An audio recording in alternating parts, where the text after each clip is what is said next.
Sebenarnya kalau menurut saya ini liriknya itu sederhana Romo, tapi arti itu dalam banget. Jadi kalau yang saya tahu tuh lagu ini tuh kayak menggambarkan seorang teladan, yaitu Bunda Maria, ibu dari segala ibu yang penuh kesabaran, kebaikan hati, dan juga mengasihi kita sebagai anaknya, kayak gitu. Dan lagu ini tuh juga menggambarkan kalau Bunda Maria itu memberikan kita keteduhan dan harapan, sekalipun kita dalam keterpurukan kayak gitu, Romo. Itu sih Romo yang saya tahu kayak gitu. Oke, kalau kamu dengerin lagu ini rasanya gimana sih? Terutama untuk teman-teman yang Mbak Mei tahu judulnya, Suster Juwita Gultom ya, bahasa Jawanya mungkin juga pas-pasan. Nah mungkin feelingnya agak lain ya Nathaniel. Tapi buat kamu yang benar-benar orang Jawa, rasanya bisa diceritakan nggak sih ketika kamu dengerin lagu itu, gimana, apa sih yang terjadi dalam hatimu kalau kamu mendengarkan lagu ini? Karena lagu ini kan sering banget ya kita dengar dalam banyak sekali kesempatan teman-teman. Terutama dalam peringatan arwah itu kalau kornya lupa tidak milih lagu itu ya, umatnya langsung nyanyi sendiri ya. Jadi tidak ada yang mendirigeni, umat langsung atau keluarganya seringkali request ya. Yuk kita nyanyi lagu Nderek Dewi Maria. Nah, Nathaniel bisa cerita nggak sih biar kita agak tahu ya perasaan orang-orang yang menyanyikan lagu ini gimana sih kalau mendaraskan lirik-liriknya gitu, Nathaniel. Kalau menurut saya itu tergantung pribadinya sih Romo. Waktu itu saya pengalaman ada yang nyanyi itu terus tiba-tiba meneteskan air mata tuh ada. Mungkin terharu juga atau lagi kenapa. Ada yang juga kayak malah menghayati terus kayak ngerasa katanya sih kalau nyanyi lagu itu tuh Bunda Maria tuh datang ke kita gitu Romo. Jadi kayak bener-bener katanya kita ada di pelukannya Bunda Maria kayak gitu. Karena itu kan lagu yang bener-bener dibuat sama Eyang Jaduk Ferianto yang bener-bener ya dalam gitu Romo maknanya kayak gitu. Oke, terima kasih Nathaniel. Sekarang kamu pilih teman kamu yang Jowo lagi ya, yang kira-kira tahu lagu Nderek Dewi Maria. Mungkin Marshmelus Aditya Romo. Oke, Marshmelus Aditya. Marshmello Aditya. Ya, Romo, selamat pagi. Yo, gimana? Kamu termasuk sering dengar lagu ini? Sering, kadang-kadang kalau pas lagi perjalanan jauh, saya nyanyi di jalan, Romo. Lagu ini? Iya. Meskipun nggak apa liriknya, cuman kalau bagi saya tuh kayak ngena banget tuh loh. Ngenaknya di mana sih lagu ini? Waduh. Ya, pinter nyanyi, takut tadi kelasnya malah bubar. Lirik tertentu yang kamu seneng ya, maksudnya kalau sampai pada bagian itu kayaknya tadi ya seperti dikatakan oleh Nathaniel ya, bisa meneteskan air mata, betul-betul saya itu merasa dalam pelukan Bunda Maria. Kamu sampai ke pengalaman kayak gitu nggak sih kalau dalam Kalau perjalanan? saya, Romo, kalau biasanya kan saya kan nyanyi di perjalanan naik motor, Romo. Ya. Terus saya tuh kayak lebih ngerasa tenang gitu loh, Mo. Oke. Lebih ngerasa tenang, lebih ngerasa kayak dilindungi selama perjalanan gitu, Romo. Oke ya, jadi merasa dilindungi dalam perjalanan dan itu menurut saya teman-teman nanti salah satu ya kekuatan dari yang akan kita bicarakan dengan kesalehan rakyat atau kesalehan umat ya. Kesalehan umat, ada yang mengatakannya mistisisme umat, ada juga yang mengatakan spiritualitas kerakyatan. Tiga istilah itu kurang lebih sering digunakan gonta-ganti ya teman-teman untuk hal yang sama.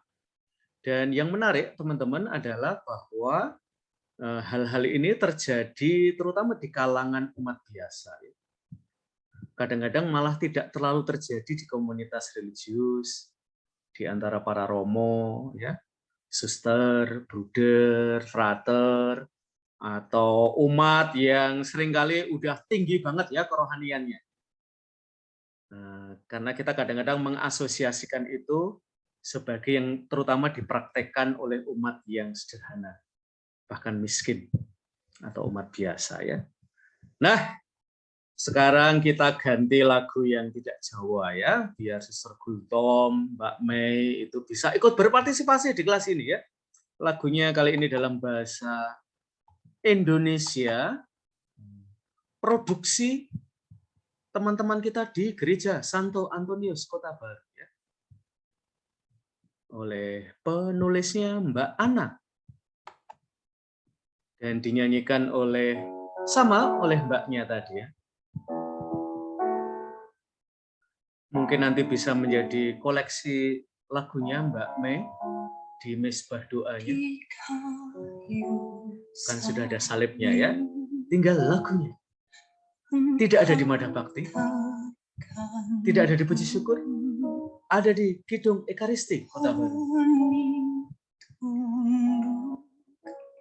Hati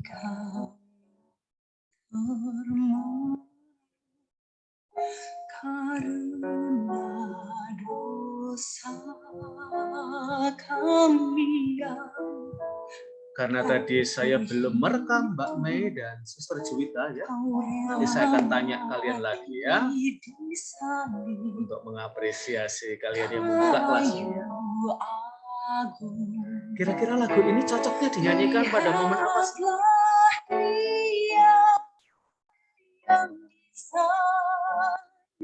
Tertambah menunggumu bertobat sebelum terlambat, biarkan Dia mengubah hatimu yang jahat agar hidupmu selamat dan penuh rahmat. Datanglah padanya yang mati tergantung. Datanglah padanya karena cintanya Dialah tempat kita selalu berlindung. Baginya kita senandungkan hidup.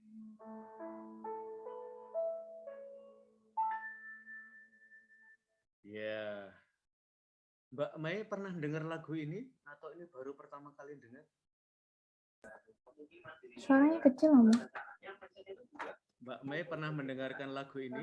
Belum pernah, ini baru pertama. Ya, gimana kesan pertamanya Mbak Mei? Lagunya bagus. Apa ya, deep banget ya lagu ya, dalam banget. Oke, kira-kira kalau lagu kayak gini bagusnya didengerin pada momen apa sih Mbak Mei? Jumat Agung. Jumat Agung ya. Lagu ini memang kecil diciptakan atau dinyanyikan pertama kali untuk kepentingan Jumat Agung ya. Terutama untuk saat ketika Yesus itu wafat di kayu salib. Biasanya ada narasi pasio itu ya. Pada momen itu, lalu ketika Romo dan para missioner dan petugas liturgi lainnya itu bersujud, lalu lagu itu dinyanyikan ya.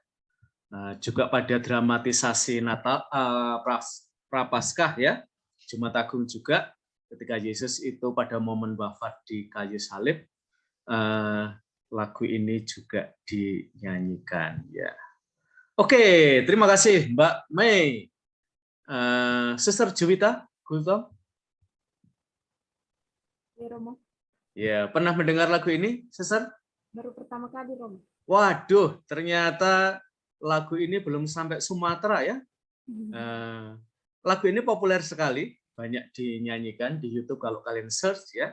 Lagu ini sudah melanglang buana tetapi belum melanglang Sumatera ya kelihatannya. Barangkali bagi kalian lagu ini baru. Gimana Suster, kesan pertamanya mendengarkan lagu ini? Bagus Romo, sangat reflektif untuk saya. Oke, kira-kira selain untuk Jumat Agung, bagusnya lagu ini cocoknya dinyanyikan kapan sih? Mungkin sebagai pengantar sakramen tobat Romo. Pengantar sakramen tobat, ya saya juga setuju. Kadang-kadang lagu ini dipakai di gereja Kota Baru ketika umat itu dimohon bersama-sama dengan imam ya untuk melihat hidup dia pada awal perayaan Ekaristi ya untuk memeriksa batin, lalu lagu ini dinyanyikan. Oke, Suster Juwita, sekarang tunjuk teman kamu yang ada di kelas ini. Saya akan memberikan pertanyaan yang lumayan susah ya berdasarkan lagu ini ya. Suster silahkan pilih. Suster mau ngeprank siapa di antara teman-teman yang ada di kelas ini?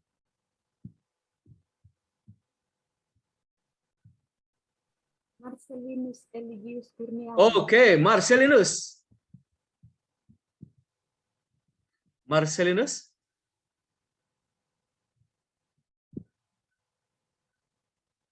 Apakah kamu ada di sini? Marcelinus? Oke, sebentar. Saya Marcelinus. Kelihatannya ada suster. Oh, ini ya.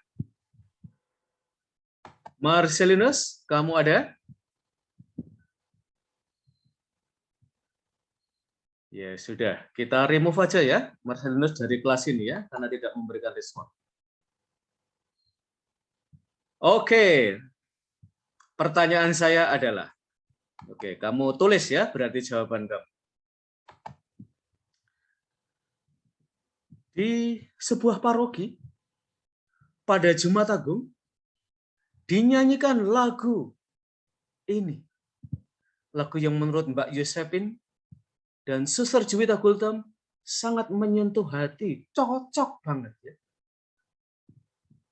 Nah, pada hari itu ada surat datang dari Komisi Liturgi Keuskupan. Kebetulan yang menjadi Romo Paroki adalah Mutiara Andalas SC SS STD.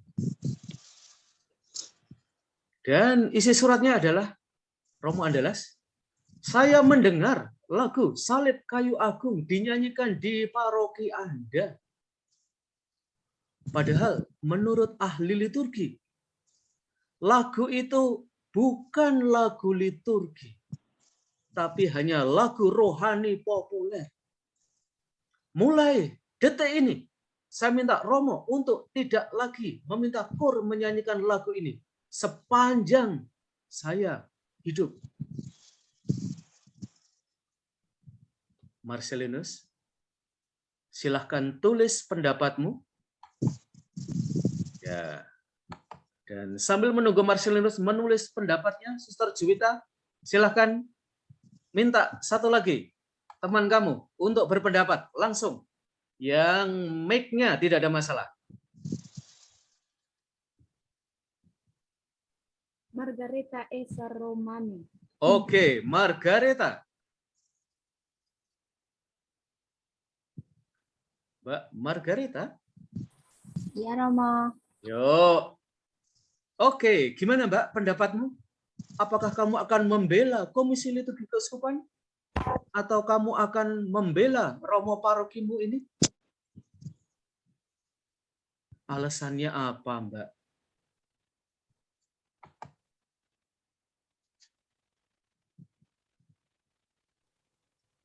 Mbak Margareta, mengapa kamu tiba-tiba menjadi sangat hening?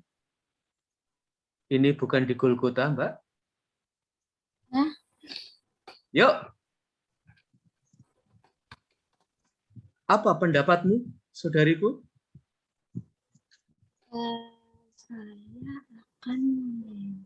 Saya akan membela pihak yang mana?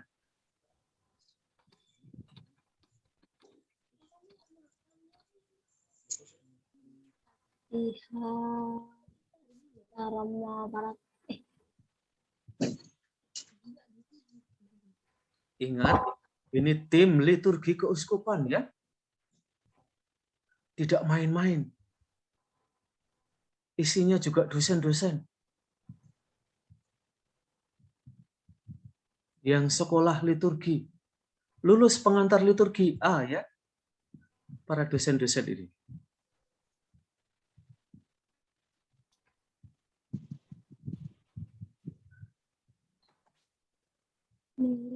Oke, Marcelinus, masih saya tunggu ya jawaban kamu. Silakan diketik.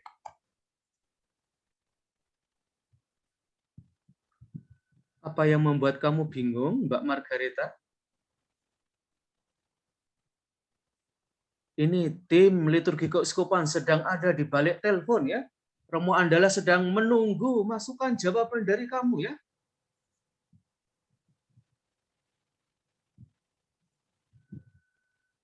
Romo Andalas bimbang mau menjawab ya atau tidak.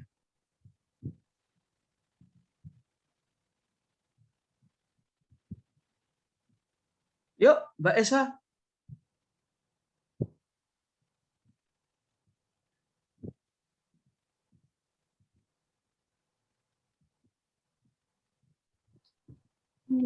Ya. Ya gimana Mbak?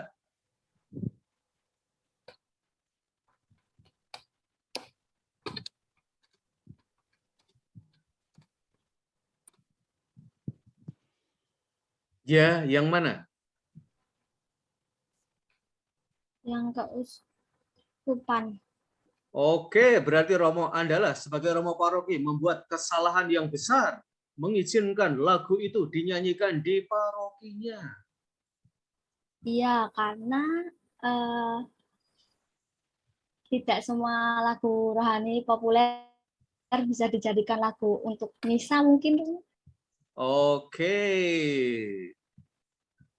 Ya, sekarang Mbak Mei pilih teman kamu yang kira-kira berbeda pandangan dengan Esa dan juga Marcelinus. Kira-kira siapa ya teman kamu yang kira-kira tidak sependapat dengan dua sahabat kamu ini?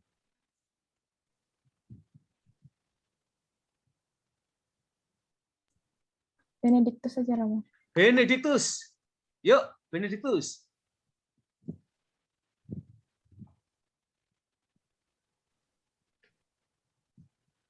Benediktus? Kalau saya juga membela dari keuskupan, Romo. Waduh, kamu juga membela dari keuskupan. Alasannya opo? Kamu nggak kasihan sama saya? Ya, karena tadi seperti Margareta Esa, karena tidak semua lagu rohani juga bisa untuk lagu misa, Romo. Oke, tidak semua lagu rohani bisa untuk misa ya? Konsisten dengan jawaban itu? Iya, Romo. Oke. Sekarang saya tanya, kamu pernah di gerejamu mendengarkan lagu rohani yang tidak lagu liturgi dinyanyikan?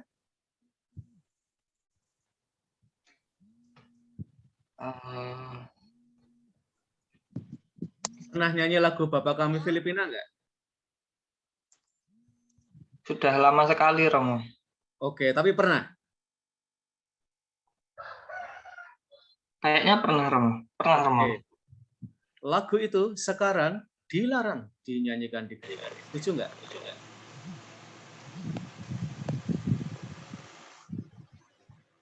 Bagaimana, Romo? Kurang jelas, Romo.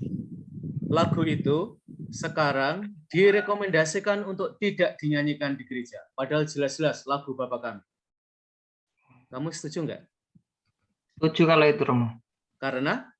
Karena dulu saya juga pernah mendengar bahwa beberapa bagian lirik dari lagu itu ada kurang kesesuaian dengan apa kurang ya? Sesuainya di mana?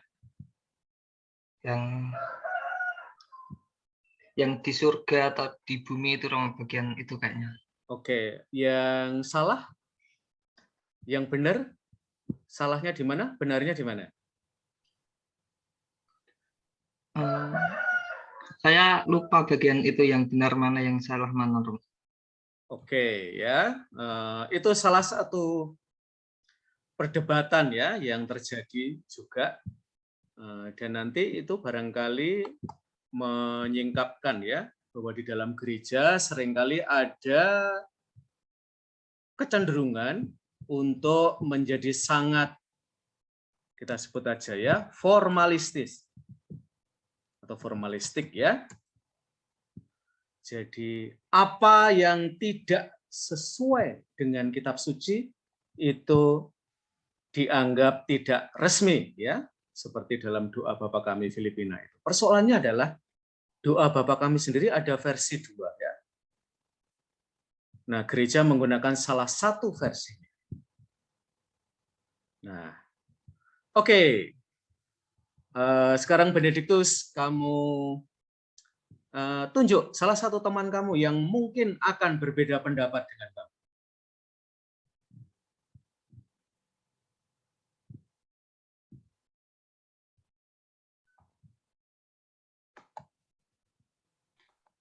Oke, silakan Benediktus, kamu pilih salah satu teman. Rosalia Eci, Romo. Oke, Mbak Rosalia Eci. Iya, Romo. Yuk, gimana Mbak Rosalia Eci? Kamu kira-kira mau membela Romo Mutiara Andalas yang tambah kesepian ya? Karena ternyata umatnya itu lebih setuju dengan tim liturgi keuskupan ya. Gimana Mbak Rosalia? Ini sama yang kayak punya diktus mereka, Kak Romo. Pertanyaannya sama sih.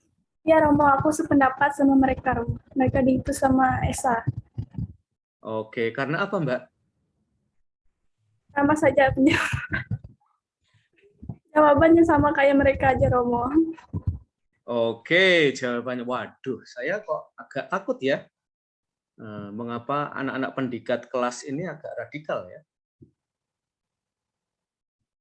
Oke, tapi saya nggak mau menyangka kalian radikal dulu ya.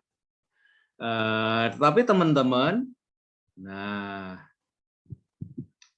saya pengen tanya lagi Mbak Eci, yuk.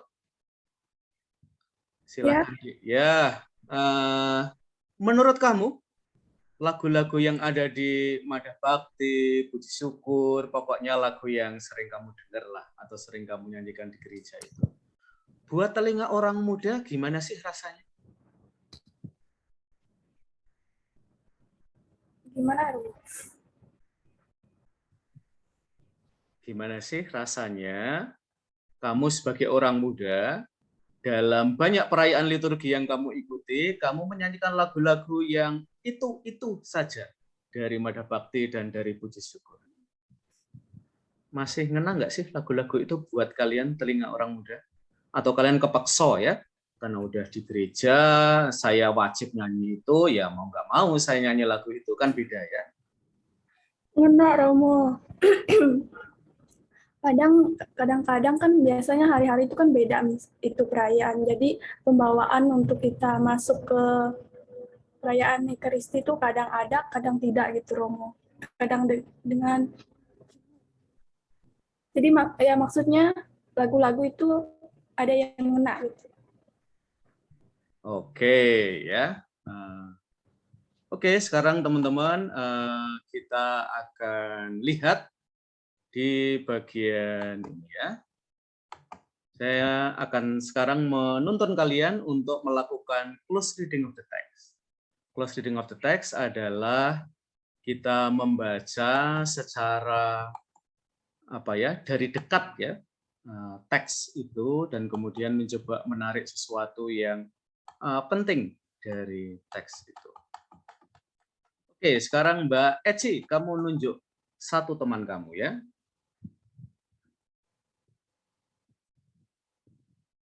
Nunjuk satu teman, Kak Romo. Ya, nunjuk satu teman. Sebentar ya, Romo. Saya pilih. Coba ini. Christina Eva, Romo. Oke, Christina Eva. Ya, Romo. Yuk, kamu baca kalimat pertama dulu, Mbak Christina Eva. Doa itu terutama merupakan anugerah Allah. Sesungguhnya di dalam diri setiap orang yang dibaptis, Roh sendiri berdoa untuk kita kepada Allah dengan keluhan-keluhan yang tak terucapkan. Terdapat Oke, dalam Mbak Christina Eva, kalimat pertama aja ya. ya Romo. Apa yang ditambahkan dalam petunjuk untuk katekese ini tentang doa dibandingkan dengan yang sudah kita bicarakan pada pertemuan sebelumnya? Bahwa doa itu adalah keterarahan hati yang terbuka kepada yang transenden. Lalu kita belajar dari Teresa dari Avia, kita belajar Yohanes dari Salib, bahwa dalam doa itu perlu ada relasi yang terjalin antara pendoa dengan sosok yang dia doakan. Dan bahkan Teresa dari Avia itu mengatakan bahwa kita perlu menciptakan momen kesendirian ya dalam arti yang positif agar kita bisa mengalami intimitas relasi dengan Allah. Lalu Paus Fransiskus juga memberikan pertanyaan kepada kita, apakah kita bisa berdoa tanpa tergesa-gesa? Nah, kalimat pertama ini menambahkan apa dalam pemahaman kita tentang doa?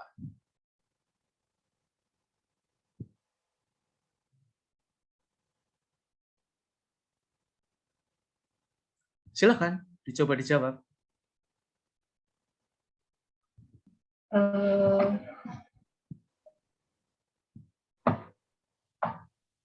Gimana Romo? Coba ulangi. Oke, ini terkait dengan mata kuliah kalian, mata kuliah semester pertama ya, pengantar teologi Kristen. Apa pemahaman tentang doa yang ditambahkan dari nomor 86 tadi?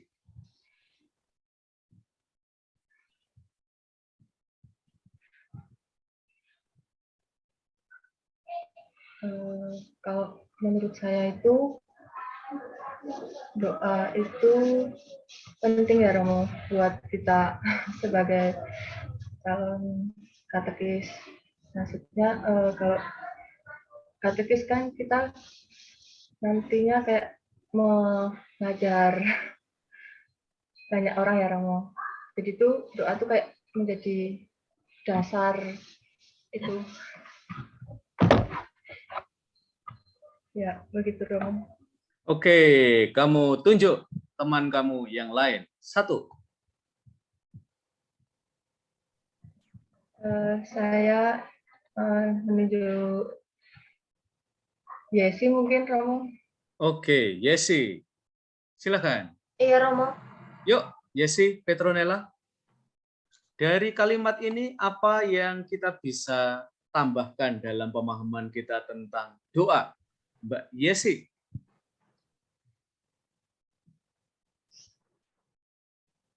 Roh sendiri berdoa untuk kita kepada Allah. Kira-kira alasannya apa ya nomor ini sangat menekankan poin ini?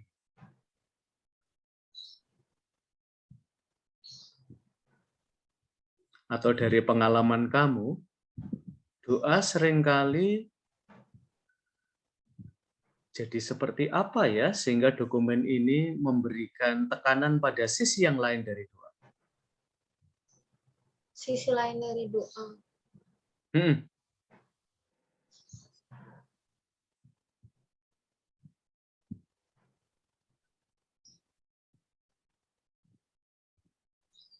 Kan umumnya Romo kalau kita berdoa kan mulut yang mengucap. Oke, terus sekarang? Dan di nomor 86 ini, yang di bagian kalimat roh sendiri berdoa untuk kita kepada Allah dengan keluhan-keluhan yang tak terucapkan. Itu maksudnya apa yang tidak kita ucapkan melalui mulut itu sebenarnya roh dalam diri kita tuh sudah menyampaikan kepada Tuhan. Itulah gunanya doa. Oke, kalau dihubungkan dengan rahmat? Rahmat? Ya. Rahmat, teologi rahmat, iman dan rahmat.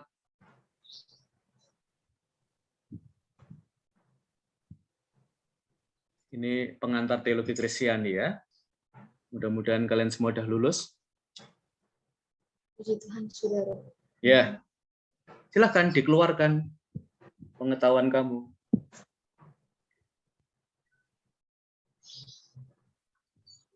Apa hubungan doa dengan rahmat begitu, Romo? Ya, betul.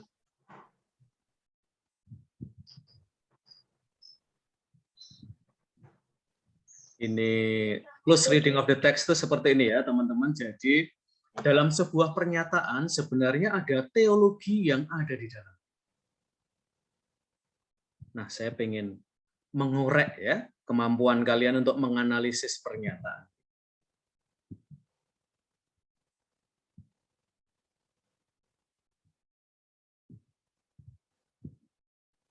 Oke, sekarang Yesi sambil pikir-pikir kamu nunjuk teman kamu yang satu lagi. Oke, mungkin Boni, Romo. Boni, oke, Boni, siap-siap. Boni, sambil memberikan waktu kepada Mbak Yesi untuk pikir-pikir. Ya Romo, Ya, yuk Boni. kalau dari saya memahami dari kalimat ini sendiri bahwa dikatakan doa itu terutama merupakan anugerah Allah. Ya. Maka anugerah itu juga saya pahami sebagai rahmat Allah itu sendiri. Dari Romo sampaikan juga tadi. Ya. Karena sejak dibaptis kita juga dapat rahmat Roh Kudus, dan Roh Kudus itulah yang mampukan kita untuk juga berdoa. Seperti yang saya sampaikan tadi, hingga akhirnya kita itu menyampaikan keluhan-keluhan yang tak terucapkan. Karena semua itu bersumber dari Allah dan rahmat dari Allah. Itu Romo yang saya pahami. Oke, sekarang saya beri clue ya kalian. Doa itu lebih usaha manusia atau rahmat Allah?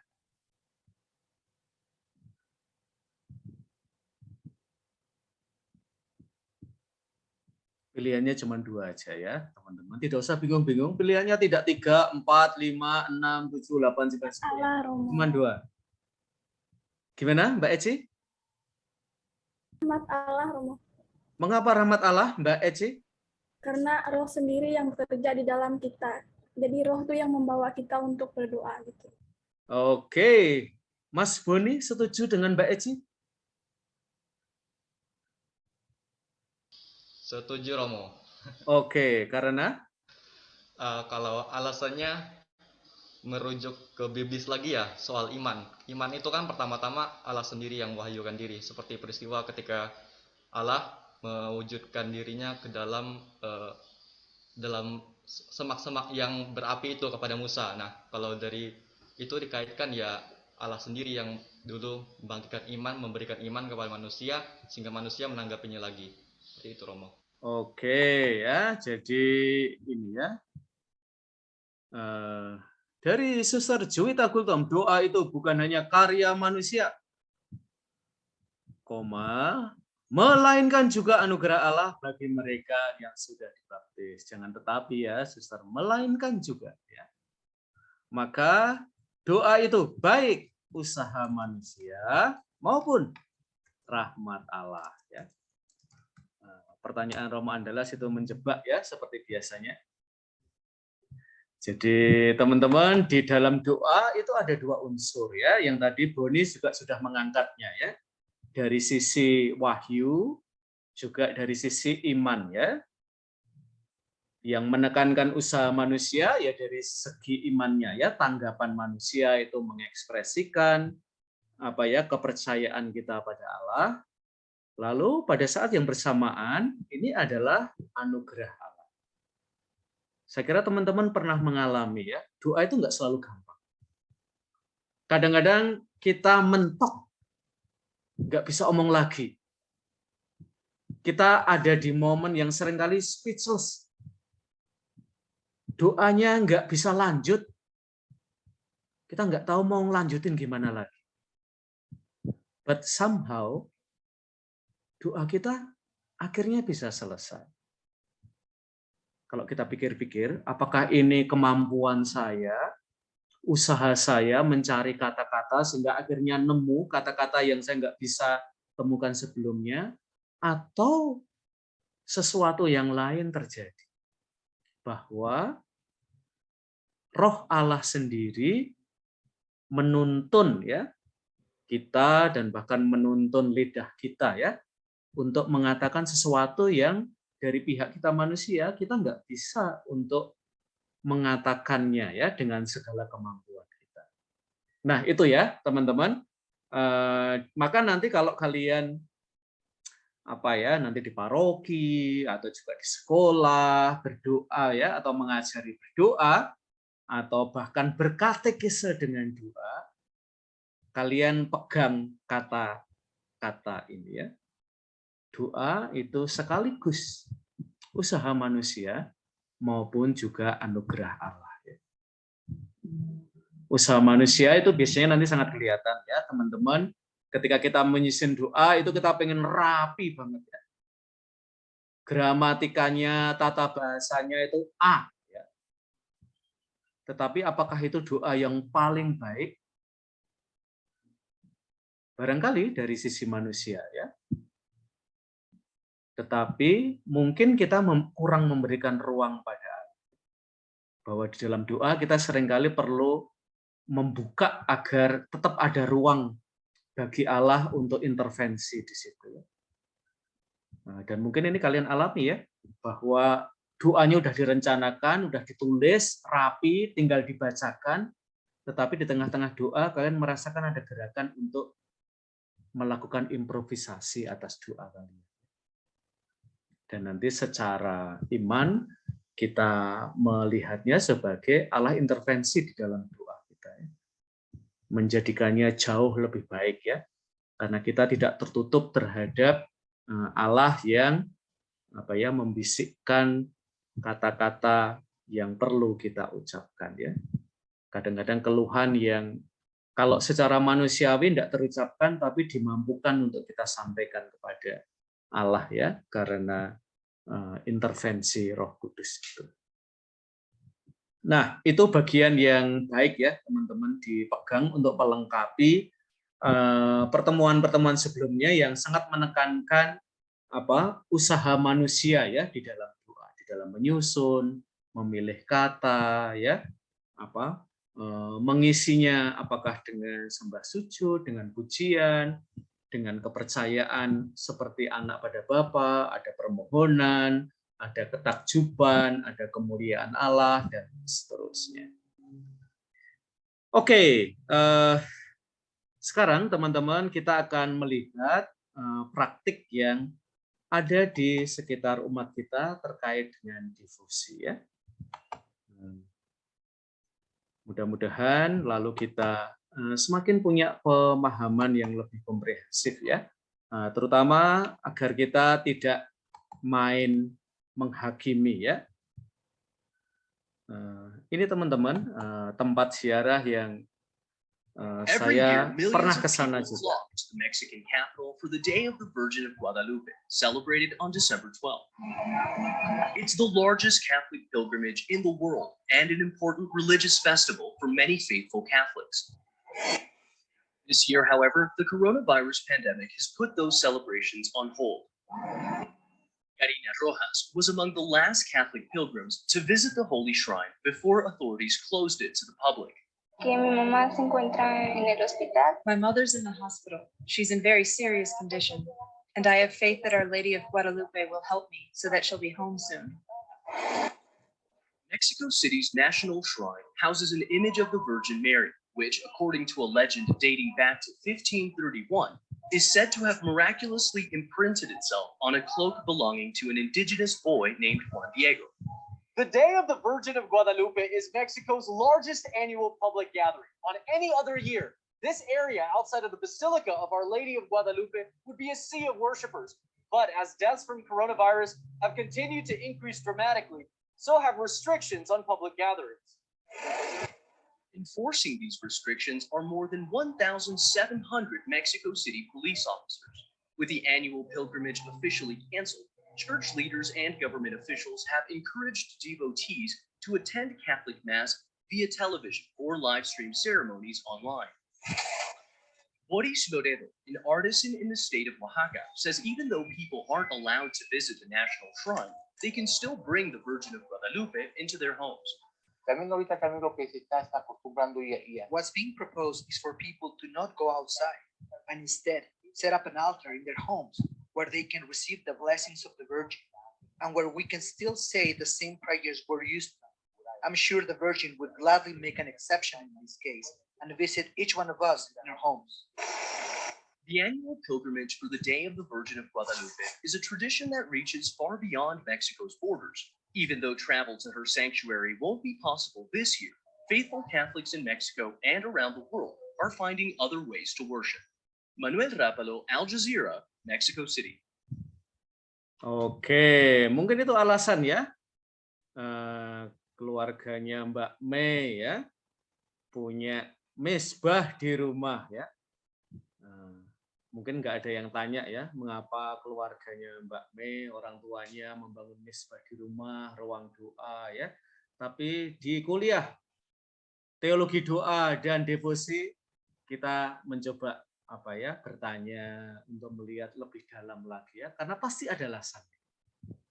Meskipun barangkali alasannya karena jarang ditanya, mungkin Mei juga kesulitan ya, alasannya apa ya? Bapak dan Ibu saya bangun mesbah doa di situ ya. Nah, sekarang kita tanya, Boni, ya kamu punya devosi enggak? Pada Bunda Maria, Hati Kudus Yesus, atau devosi yang lain? Pada Bunda Maria aja mau. Oke, devosi kamu kayak apa sih, Bon, kalau kita boleh tahu?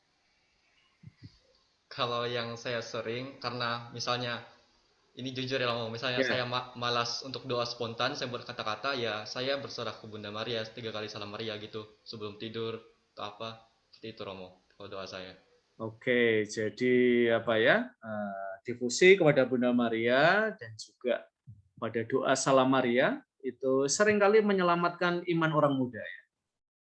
Saya nggak tahu mau ngomong apa ya, padahal udah di depan patung Bunda Maria atau udah di dalam gereja ya, lalu mati gaya juga ya kalau saya nggak omong apa-apa ya. Maka yang saya lakukan adalah ya udah, yang keingat adalah doa 3 kali Salam Maria ya. Maka Boni melakukan itu ya. Ya saya doa Salam Maria ya. Dan setelah selesai, ternyata udah cukup ya. Nah, dengan doa yang mungkin waktu kita anak-anak ya, itu kita ngapalinnya kayaknya doanya panjang sekali ya. Kita nggak hafal-hafal ya. Kalau diminta doa rosario bareng berkeringatan ya. Karena nanti hafal sampai tengah nggak ya. Jangan-jangan nggak hafal ya, dan itu kadang-kadang yang terjadi ya kalau kita ikut doa rosario, kadang-kadang ketemu simbah-simbah, eyang-eyang ya. Waktu saya di Amerika itu unik ya teman-teman, ada yang doa pakai bahasa Indonesia, ada yang pakai bahasa Inggris, dan saya selalu terkesan dengan seorang nenek, dia itu Tionghoa, dan kalau doa Salam Maria itu dia merasa bisa sampai ke hati kalau doanya pakai bahasa Mandarin. Satu-satunya. Dan saya senang sekali karena ibu lansia itu menikmati sekali ya suasana mendaraskan doa Salam Maria itu dalam bahasa Mandarin yang saya tentu jarang sekali mendengarkannya. Oke, Bon. Oke, kamu tunjuk teman kamu satu lagi ya untuk ikut obrolan kita. Henrietta Shirley Romo. Oke, Henrietta Shirley. Ya. Henrietta Shirley, kamu ada? Ada, Romo. Yuk. Gimana kalau Mas Boni, dia punya devosi pada Bunda Maria. Kalau Mbak Henrietta Shirley, kamu punya devosi apa sih, Mbak?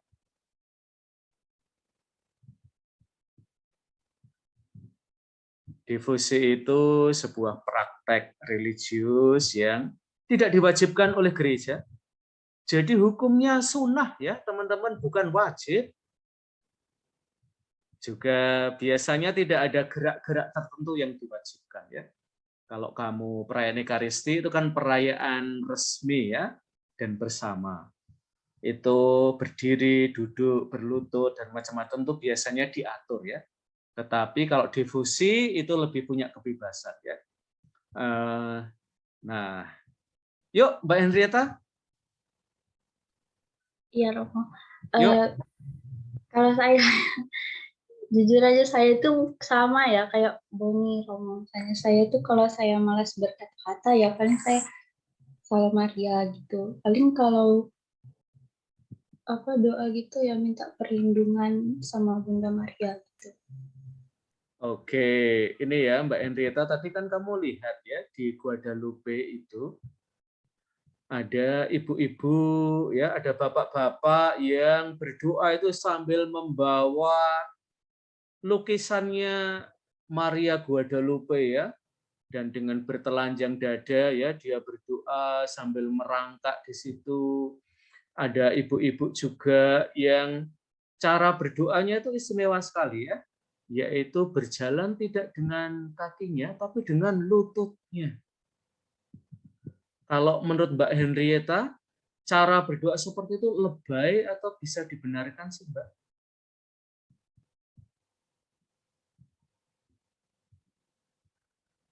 Gimana Romo? Putus-putus. Jadi kalau ada orang berdevosi ya, jalan dengan cara yang kita pandang mungkin ekstrim, itu lebay nggak sih Mbak?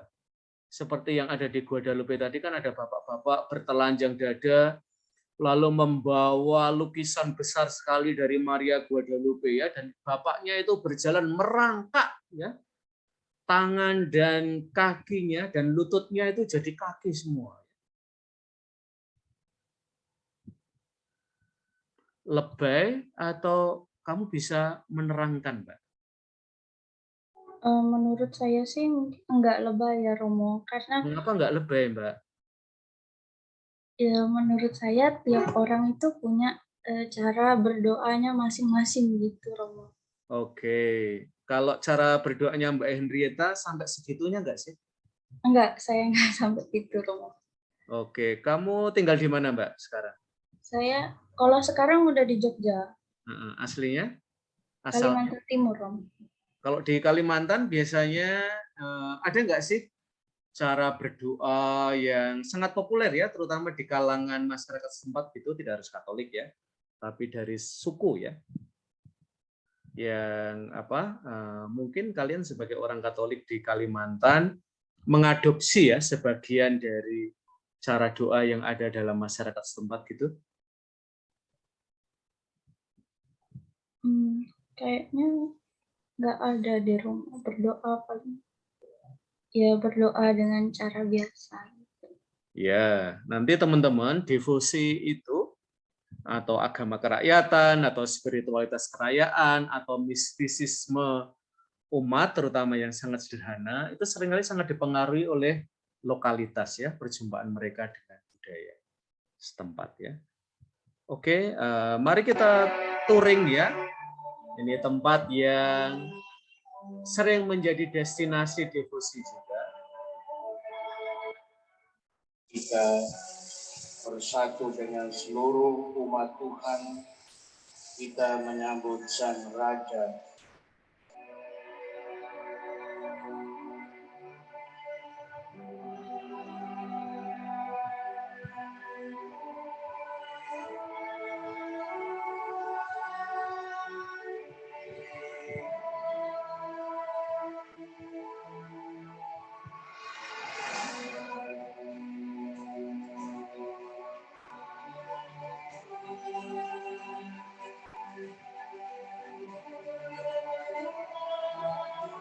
Dalam suasana batin yang tenang, dapat mengikuti seluruh rangkaian kegiatan perayaan Pekan Suci.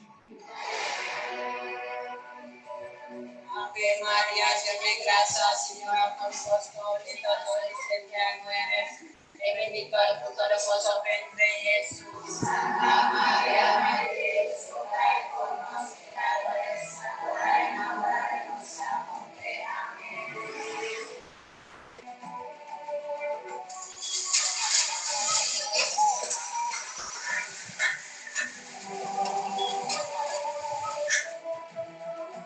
Izinkanlah saya untuk membuka pintu KPH ini atas nama keluarga DRT Antidur.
nanti pertanyaan saya untuk kalian, setelah kalian melihat salah satu bentuk devosi yang ada di Larantuka ini, ya, apa yang bisa kalian rangkum, ya?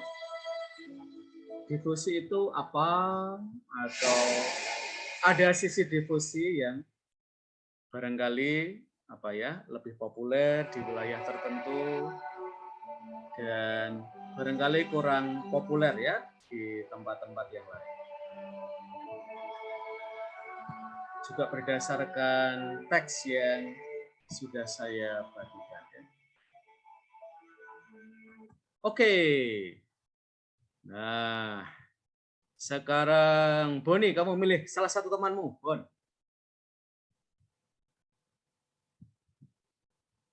Apa yang bisa kita pelajari tentang devosi kerakyatan yang hidup di dalam komunitas beriman kita, ya?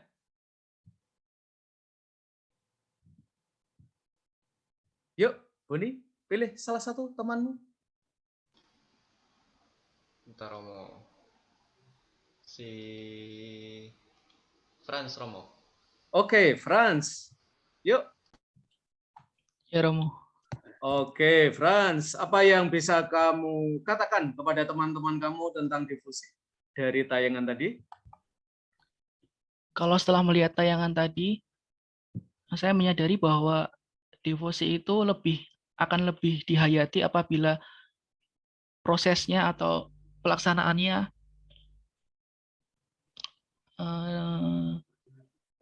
itu sesuai dengan adat masing-masing begitu ya, Romo. Mungkin ada sifat inkulturasinya di situ. Oke, jadi ada iman yang terinkulturasi, ya. Maka nanti warna setempat atau lokal, ya, memberi warna, ya, pada ekspresi iman. Oke, terima kasih. Kamu tunjuk teman kamu satu lagi. Silakan. Oh ya, Romo. Yang belum. Masih banyak sekali ya. Ada Alusia Orioni. Oh ya, Alusia Orioni, Romo. Ya, Alusia Orioni. Apalagi yang bisa kita katakan tentang devosi?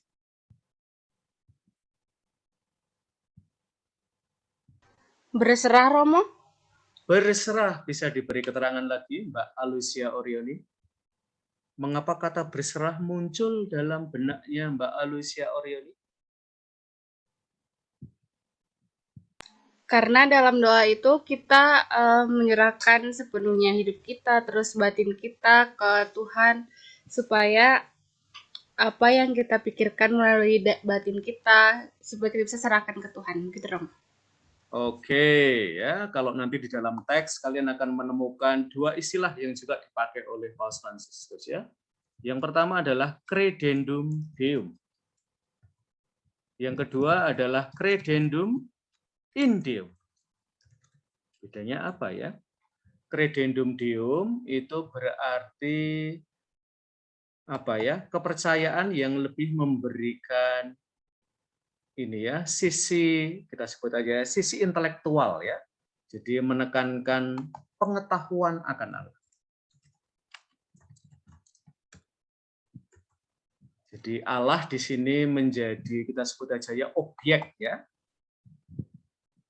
Nah, sementara yang kedua credendum in deum itu Allah tidak kita tempatkan sebagai objek pengetahuan, melainkan dia menjadi pribadi yang kita berdoa pada.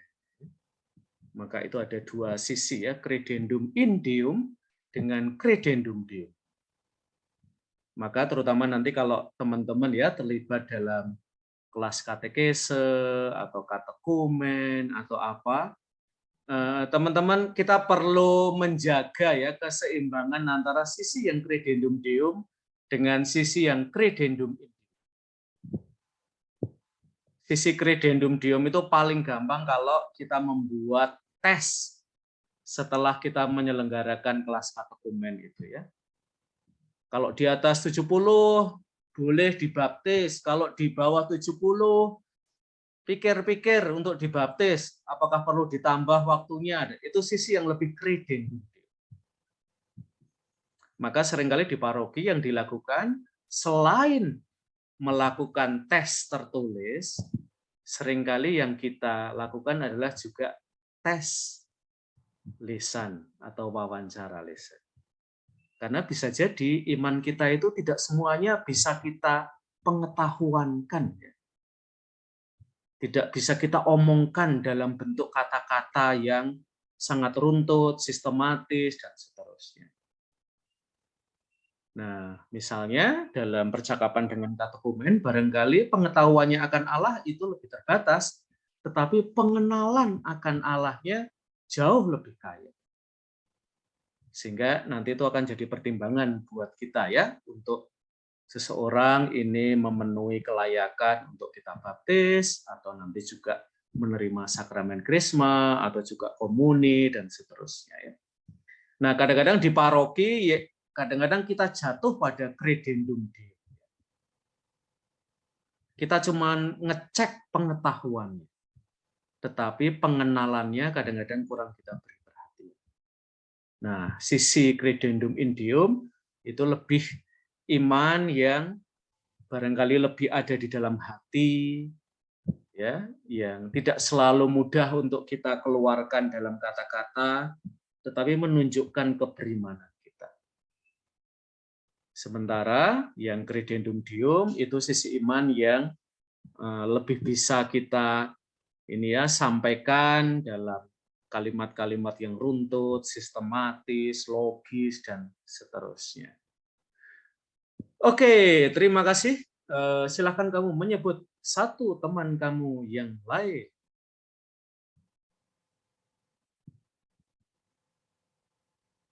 Silakan, Mbak. Yang tadi saya sebut yang terakhir. Saya Romo. Ya. Pilih satu teman ya Romo. Ya, pilih satu teman. Yang belum bicara di kelas ini.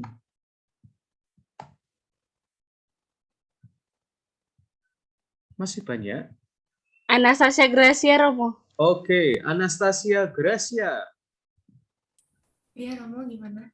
Yo, kok gimana? Pertanyaan tadi itu loh Mbak, dijawab. Yuk. Apa yang kita bisa belajar tentang difusi dari tayangan tadi?